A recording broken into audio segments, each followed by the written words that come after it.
Quartz is the raw material used to make computer chips.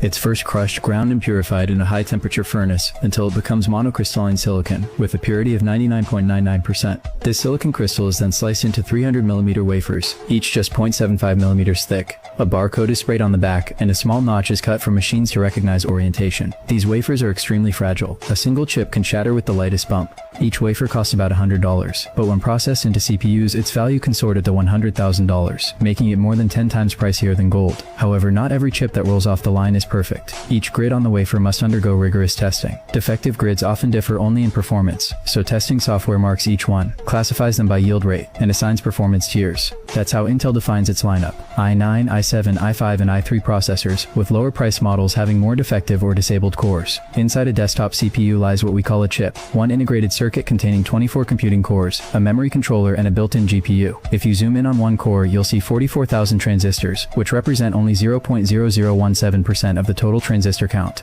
Magnified times 100,000, you can see countless metal wiring layers stacked above transistors, insulated by thin films. Each chip contains hundreds of kilometers of wiring, 5 metal layers per transistor, all interconnected by vias, stacked layer by layer into a single CPU. A 300mm silicon wafer can produce 230 CPU chips, or about 900 memory chips, since memory dies are smaller. Before production, 25 wafers are stacked and placed in a sensor-controlled box. These boxes move along ceiling tracks, automatically delivering wafers between machines. Each machine has robotic arms that pick up wafers for processing, then send the box to the next step. Thousands of these boxes operate simultaneously in a chip fab. The first stage is photoresist coating. The wafer is coated, baked to remove impurities, and then loaded into the lithography machine. There, ultraviolet light shines through a patterned mask, projecting the circuit design onto the wafer via high-precision lenses. After exposure, the wafer is placed in a developer solution, which removes the light-exposed photoresist, leaving behind the etched circuit pattern. The lithography machine is the heart of chip manufacturing. At its base is the UV light source, above it a lens assembly, and at the top the mask like a photographic negative.